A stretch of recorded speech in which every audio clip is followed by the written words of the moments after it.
ما الذي يتعلمه الإنسان في البرية؟ أن يكون له حب صادق مع المسيح. ما هو الاختبار الذي يختبره عن الله في البرية؟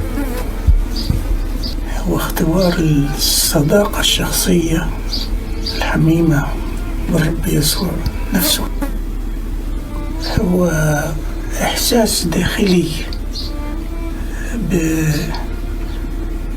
بعشرة الرب، إحساس داخلي واضح جدا بعشرة الرب.